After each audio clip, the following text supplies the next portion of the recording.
My guest this week is Matt McAllister, founder and CEO of Mortgage Propeller.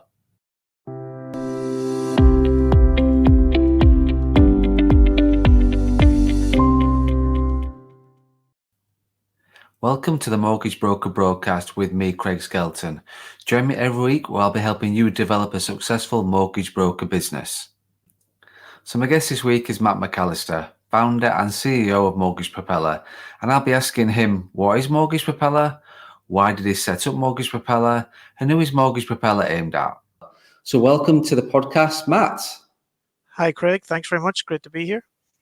Thank you very much. And it's great to have you as a guest on the podcast, Matt, and get into detail about what's happening with Mortgage Propeller, look at what you've been doing and sort of trying to shake up the industry. So it's great to finally get you on as a guest, and exciting times ahead. I know we've sort of had a few conversations before the podcast and over the past few weeks about Mortgage Propeller. So there is some really good and exciting stuff that's going to shake up the mortgage broking world. Fingers crossed if everything goes to plan. So first of all, do you want to just give us a bit of a background about yourself? Who is Matt McAllister? What you're about? What are you doing, and why really? That'll help explain what Mortgage Propeller is and how this all came about. So I'm Matt McAllister. I'm from Northern Ireland and founder and CEO of Mortgage Propeller.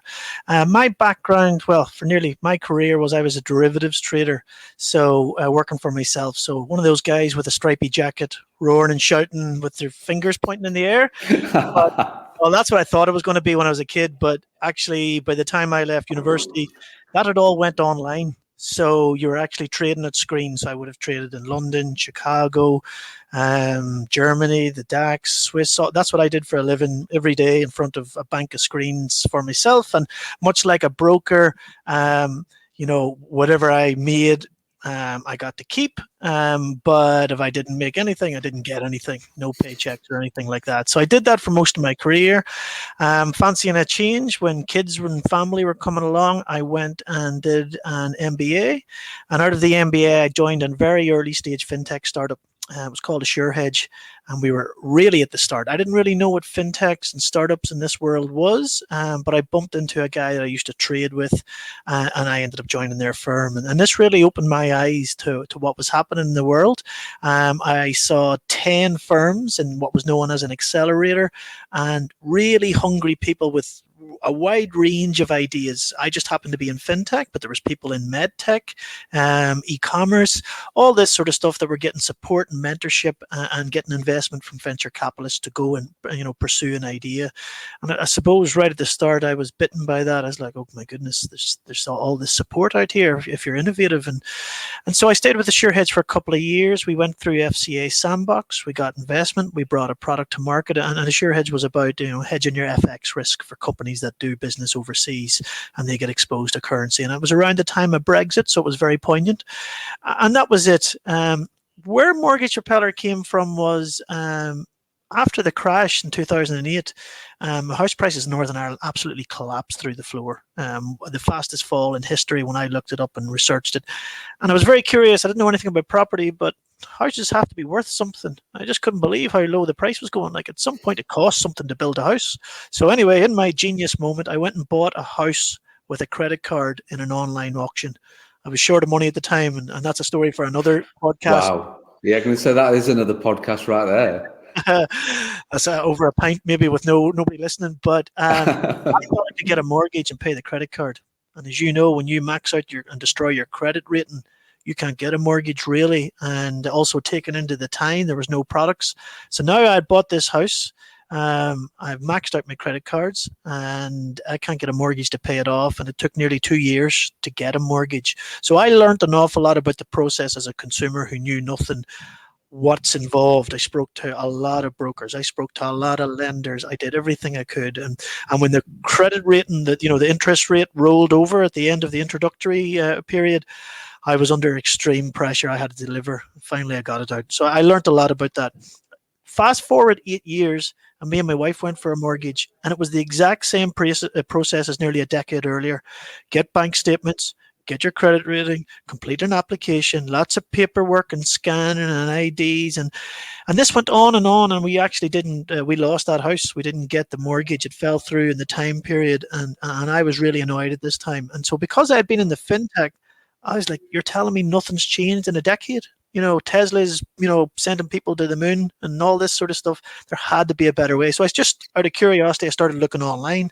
I checked America, Canada, Germany, and I seen all these other online solutions. And I seen Rocket Mortgage in America. And I did their fact find online out of curiosity. And I went, oh, this is changing. And I also knew open banking was coming in because I was in the FCA sandbox at the time. I was like, there's going to be a change in this industry. And so now I knew about property, I knew about startups, I knew about open banking. I was like, there's going to be something here. So I started looking into it. And that ultimately led to Mortgage Propeller. But it all started with that credit card and that experience. And that's sort of my background, as from being a trader to ending up, being a startup CEO and founder. Wow, what a journey! And obviously we had a quick conversation before the podcast. So you're currently studying your CMAP 1 started? Well, yeah. So, oh my God, I'm just looking at the 2 books here. They're awful. I've looked through them. I've read them. I actually was going to be taking the first one tonight, and I grabbed it on Friday night. I was like, okay, I'll just do a good weekend here, and I'll pass this regulation one on Monday. And I went, I'm never passing this on Monday. So I did a practice test and I got like 55. And I went, that's not going to help me. So I was like, I postponed. I said, I'll do them another month or two. But I've got the equivalent of the CMAPs in the Republic of Ireland because I tested this out, the equivalent of what Mortgage Propeller I thought might have been a couple of years ago. But there's quite abundance here. Interesting thing, in the Republic of Ireland, the equivalent of CMAP has a 50% pass rate. And it's not split into different units. So it's much easier. Maybe that's why the Republic of Ireland mortgage market is so badly set up. Yeah, that's a hint and tip for the podcast: how to get your CMAP qualification quicker and easier. Just go get yourself over to Ireland and get it done. But it's not a different market. I don't think the FCA would accept it, but it gives a decent understanding there, but there's just quite a lot to take it in the CMAT. So, but my thought was, if Mortgage Propeller, which we'll talk about in a second, I thought it would be useful as a founder to know the insights and feel the difficulties that brokers have and their journey, and especially with regard to compliance and what's expected. So that was why I thought it would be important. Not much point in having a broker platform if you don't know everything that a broker has to do in their lives, Yeah, exactly. No, great point. Right, we've talked enough about you and your qualifications and your journey. So what is Mortgage Propeller? So Mortgage Propeller is a fintech platform for brokers and borrowers. So it's basically, my initial thought this would be like a marketplace. So the broker has a secure login, a borrower has a secure login, and they connect. Now, that's at very high levels. So currently it's a tech platform, but our intention is to become a digital network. That's not what I thought when I saw, the competitors across the world and their solutions. I initially thought that this should be, Mortgage Propeller would be an online digital broker.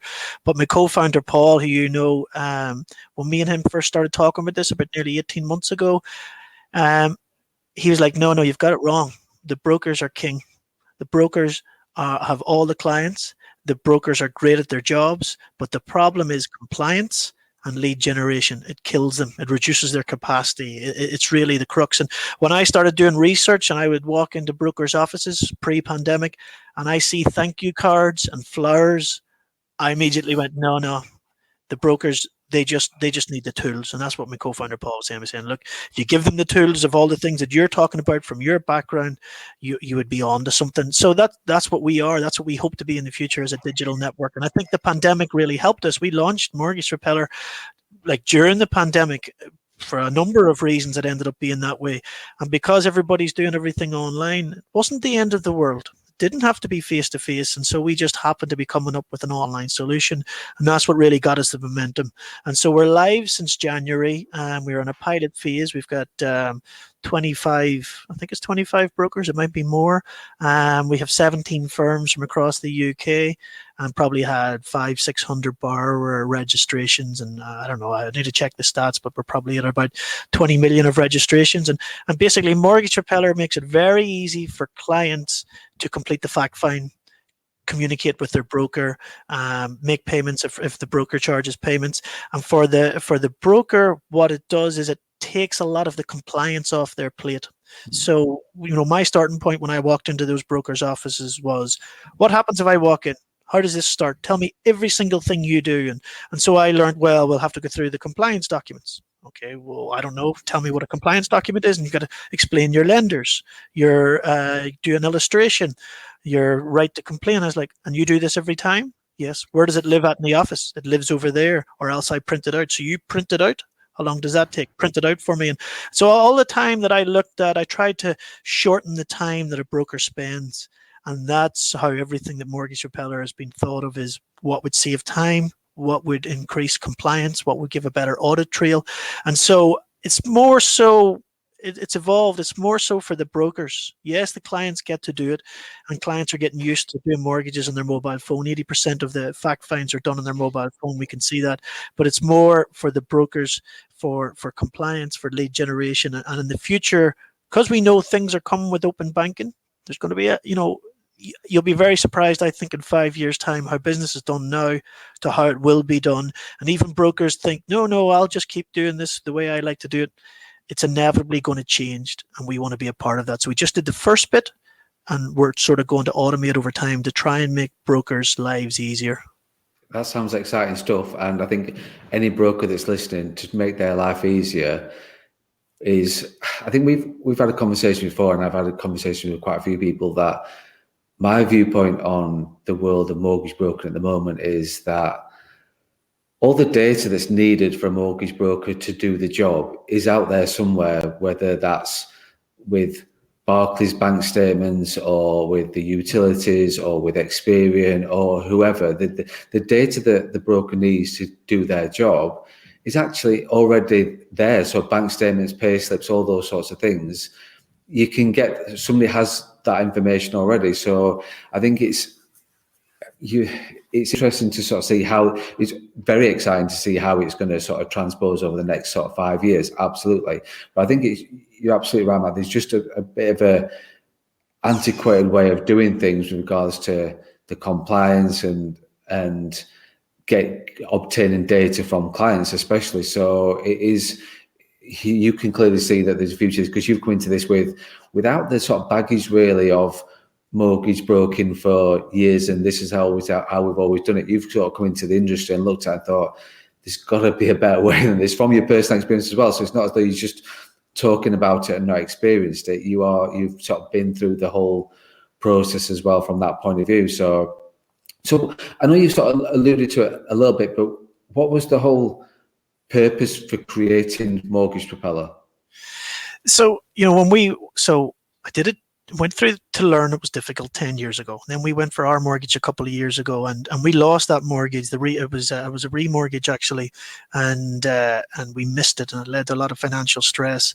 But my wife was very upset at that. Very upset. And I watched it and I was like, are you serious? Are you serious? That it's, because what it was, and we used to use this phrase, just one more thing. The broker would come back, we just need one more thing, one more document. And then he fell off the edge of the planet. And I know that it couldn't be that way. I've seen a tremendous innovation in every area when I was in the startup world, in all sorts of things.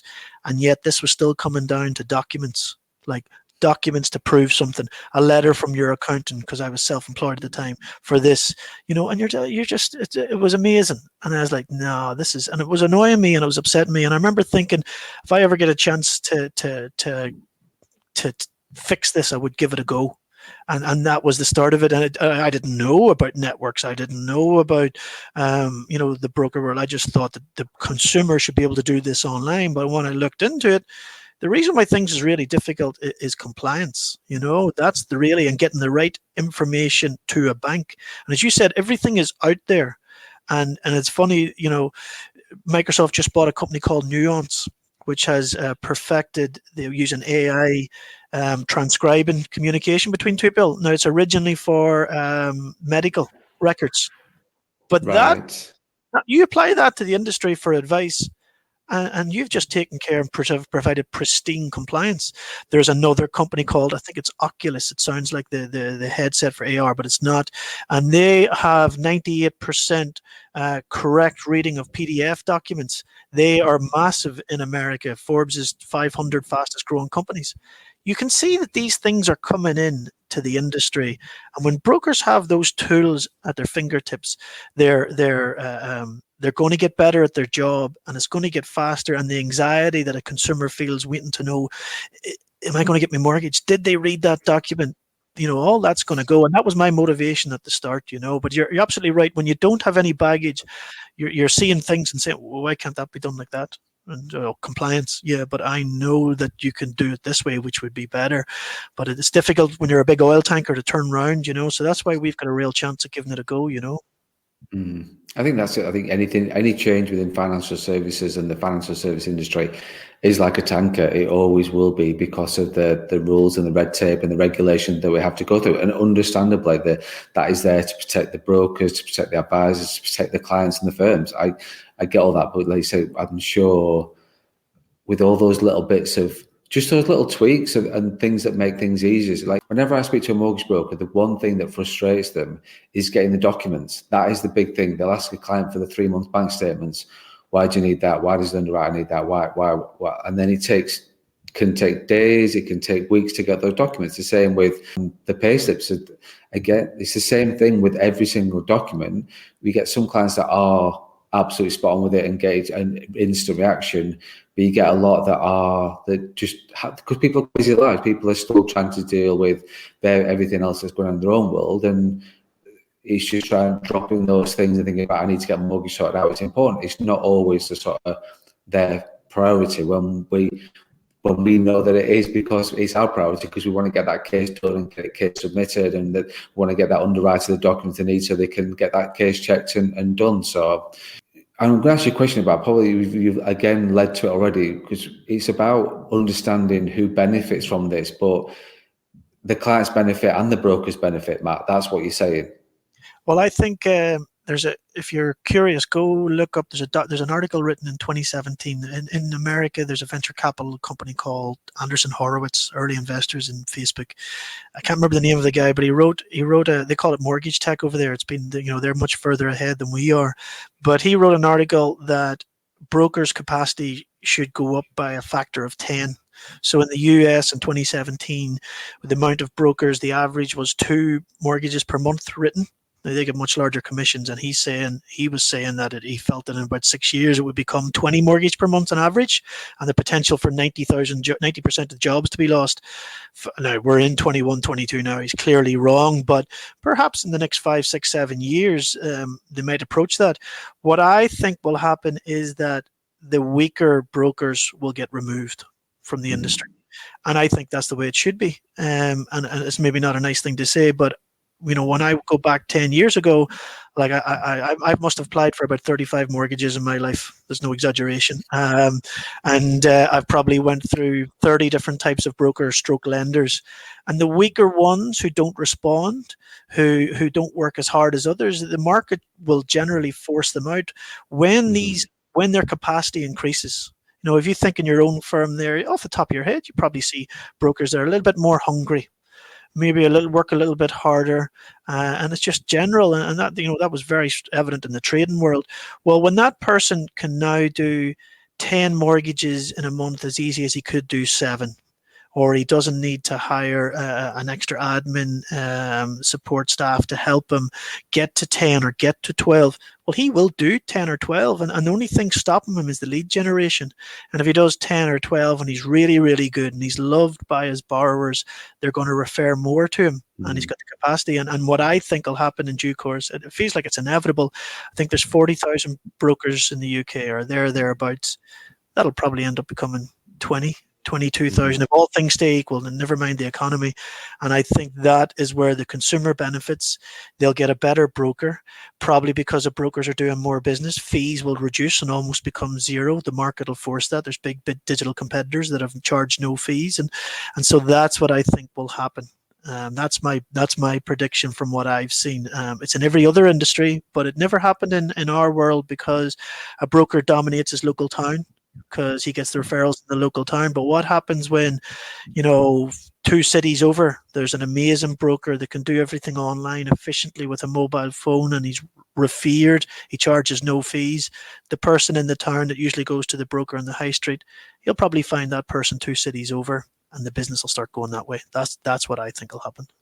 I think you're absolutely right with the capacity of a mortgage broker of going from 8 to 10, 8 to 12. You'll find that the brokers that can do with the same amount of blood, sweat and tears, the ones that are having the work-life balance and juggling other like single parents, family commitments and things like that have gone self-employed, who do sort of 4, 6 mortgages month in, month out, they'll be able to do the 8 to 10 because they won't be chasing the tail as much as what they do right now with regarding getting documents out. So I think, like I say, things will become smarter and easier for everybody. I think it's not, you hit the nail on the head with, it's about, it benefits the client and it also benefits the broker as well. With the clients, it's just you get things right from the start. The broker gets things right from the start. The documents is easier to obtain. And I think then it's just going to be a case of doing more business. And going back to lead generation, I think it's a great point that mortgage brokers will always need to generate leads. That's what they do, but they will have more time and effort to do that. So social media branding, we were talking before about content and personal branding and doing all those sorts of things. So I think if the brokers have got more time to do that because they're working smarter being a mortgage broker, I think the cream will come to the top. And also as well, you're right about the mortgage broker industry reducing, because I think it is not so much the mortgage broking, but the financial advisor world is an aging population anyway. So it's great to see that there's new blood coming through. And people know, if they've listened to my other podcasts and know me as a person, it's all about bringing new, inexperienced people into the industry that look to change it up and look to do things a different way. And we all see that. So there is an aging population of mortgage advisors, financial advisors that will retire within the next 5 years because they're struggling to keep up now with the world as the changes now, and this to them is a different job altogether. But what a great opportunity for the new brokers that are coming through that do want to shake up the industry. It's an exciting time. It can only benefit everybody. And I suppose there's where Mortgage Propeller should look to fit in. Those new blood coming through, just like you were saying about you guys and the personal brand. Those new guys coming through need help getting leads. They don't have client banks, and so they'll probably be very good at social media. They probably grew up in it, and if you're one of these platforms or you're a firm like yourselves that's proven to generate traffic, this is really pushing towards e-commerce and inbound marketing, then you're going to be attractive for this new blood coming through, and that's, they're going to find somewhere, and it's going to be those firms that can help them with that, or have got can say, look, we've got the term in e-commerce is predictable future recurring revenue, and that all comes to traffic and retention on sites, and and that's why you create contact, that's why you build your brand, and you can see the traffic coming through, and then you've gotten your conversion, and that should be attractive for them. No, definitely. So when you got to just stripping it back, just before we wrap up, Matt, just to strip it back from a process point of view, from a client journey to then a broker journey with it, how does this start? So if I'm explaining myself correctly, just to sort of then go, right, how does somebody hits the Mortgage Propeller website? So I'm a client looking for a mortgage broker. I will come across Mortgage Propeller on a website. So you're doing Facebook ads. That's your main target of campaign, isn't it? If I'm right with that. Yeah, so that was to prove that it would work, because you want to get people to your site quickly. So is this going to work? Is anybody going to actually get a mortgage out of this? So the first thing is we ran online ads to attract people to the site. Brokers also invite their clients in. So that's something that I'm pretty happy to see. So that's clearly working, because the compliance is done instantly. So this is probably the best way to see it, because this is a broker audience for your podcast. You come in tomorrow morning. Well, if you come in this morning, you would have opened up your dashboard of Mortgage Propeller, and you will find a handful, if it depended on how busy the weekend was, a handful of borrowers that are sitting with the fact find maybe 50% completed, maybe 100% completed, and they've completed their compliance documents. They've already went through your, your illustrations and your lender files, because that's one of the way we onboard. So somebody found the website, they read it through and they went, okay, they registered, they completed their fact find. Once they've done enough of their fact find, they get connected to a broker in the area. So in Scotland, you'll get a Scottish broker. In England, you'll get the next English broker. In Wales, same in Northern Ireland. And then they get to choose, or currently it goes who's next for the pilot, who's next up. They see your compliance documents, your profile, and if they want to connect with you, they will. And that connects them. They've completed their compliance. They've read and agreed the GDPR. And so that's them connected to one of, say, you, Craig. You come in the morning, you can see, okay, I've got a borrower here. It's completed the fact find. I'll give them a call. And that's the part where we're different. We want to put the broker at the forefront, because we think that personal touch is really important. But what it does allow is that on a Saturday night at 11 o'clock, a borrower who's at home, especially during lockdown, can get their application going, can get their fact find, complete supporting documents, complete the compliance, and then on a Monday morning, or ideally some of our brokers who do it, will contact them on a Sunday, give them a ring, just do a quick, the usual stuff that you guys do, and they were like, okay, well, let's get your fact find complete and get your application, get your decision in principle. So what it does there is it saves the time in terms of lead generation. It completes the compliance. It allows a borrower not to have to wait anxiously for a broker appointment, or wait for the broker to get back from it. It all happens very, very fast. And from our point of view, the pilot to test this here was, we wanted to see which brokers respond quickly. Not all brokers are equal. I just said that there's a broker that will respond on a Sunday at 9 a.m., send a quick text, we'll give them a ring, we'll leave a voice message. And then there's other brokers that will get back to that borrower on a Tuesday. And that's very clear. It's not something I expected. When you think that you've provided a broker with a lead, a fact find completed, and they take 48 hours to respond, you're like, that's the person that's going to get pushed out in due course, Mm-hmm. So that was what we wanted to prove, and that's why we did the ads, to get people to the platform. Now we're cutting back on the ads because it's being referrals and our own organic, social media reach is bringing people to the platform. Brokers are inviting it in. So we're sort of through our testing phase now, and it's now to push on and chase the vision of becoming a digital network. So for that, we'll go to venture capitalists, go to outside investors to try and raise the money to go, this is what we're going to do. And fingers crossed they believe in it. And if they do, that's when it'll get very exciting.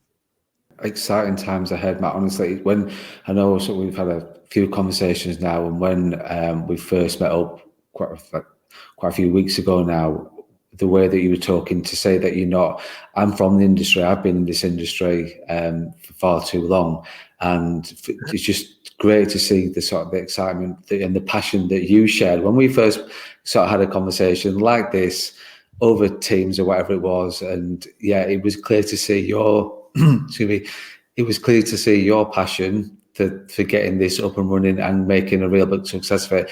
And how passionate I am about the industry as well, of shaking the industry up. So it was a great conversation and exciting, and it was just a no-brainer to get you on the podcast so people can understand what the potential is and where the mortgage broker world is going, what the potential is with Mortgage Propeller.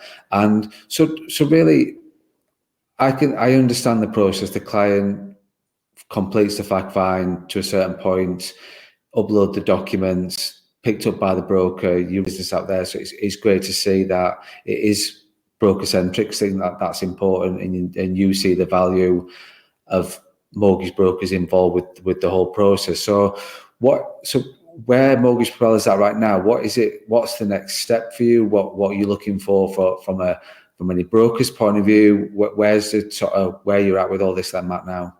But because things went so well, we're sort of at capacity. So, the intention was, let's run a pilot for a fixed period of time, a testing phase, a proof of concept. So actually we're now, brokers that want to test it out will have to go onto a waiting list, which is a nice problem to have in our point of view. So we have a waiting list there. If anybody's interested in trying this out, they can go onto the website, or they can drop me an email. You'll find it all online, or connect with me on LinkedIn, and then I'll give them a demo of the platform, and then go on to the waiting list. Where we're at now is it's time for us to go to the next stage. It's time for us to look and make progress towards becoming a digital network, whether that's going to be as an appointed representative of a network of our own, of someone, or begin the FCA authorization process. We're definitely going to be needing investment to make all the dreams come true that we want to. So, in a startup journey, after you've done what's known as the pre-seed, you've raised your money, you've proved your concept on a minimal budget. That's why you have to be enthusiastic, Craig, or otherwise we're going out of business. We've proved it, and we've done pretty well. The industry's got behind us. So now we're out talking to the big boys, the lads that write real checks. I'm sure the broker industry is very well of the people that's trying to put them out of business, try and get rid of the broker. They've all raised large sums of money. So we're on the other side of things. We're looking to raise large sums of money, but to be broker centric. And that's where we're at now. And that's the next journey we're going to go and pursue, a seed raise. Early insight and early feedback is pretty positive. So I suppose, all going well, you'll have me on the podcast at some point in the future talking about the next stage and how we raise this money and what we're going to do for brokers. That, fingers crossed on that there, but I'm pretty confident on it now. Definitely. No, I've got no doubt at all, Matt, you will be back on this podcast as we all see this journey through with Mortgage Propeller. So fantastic. Anything else to add on Mortgage Propeller before we wrap up? No, follow us on social media. It all helps. And have a nosy at how we are able to attract people because of our branding being slightly different, and our sort of viewpoint and being a little bit quirky. That'd be useful. Brilliant. Matt, thank you so much for your time. It's been an exciting few meetings that we've had prior to the podcast, and even better now to get you actually on the podcast and sort of see and hear your passion for Mortgage Propeller and the exciting times ahead, not only for Mortgage Propeller, but also for the mortgage industry and the mortgage broker role, as we know. Fantastic. Thanks, Matt, for your time. Thank you for everyone for listening and subscribing so far. Join me every week, where I'll be sort of developing your knowledge to help you grow your mortgage broker business. Thank you. Thanks, Craig. Are you an experienced mortgage advisor who is looking to go alone and set up your own firm? Is owning your own brand and business important to you? Do you keep putting off the decision because you just don't know where to start? Let me explain the My Brand, My Way program. This is aimed at experienced advisors who are looking to go alone and set up their own brand and business. So what does the My Brand, My Way program offer? First of all, you still receive the rates you would as if you went direct to a network, and these also improve as you grow. You pay a monthly fee which includes your compliance, indemnity, CRM and all your licenses. You would still own your own brand, your own clients and your own business, and you're still creating your own legacy. The difference is you get my help, support and coaching in not only setting up your business and brand, I will also help you grow. If that is something of interest to you, please get in touch and so we can arrange an informal discussion.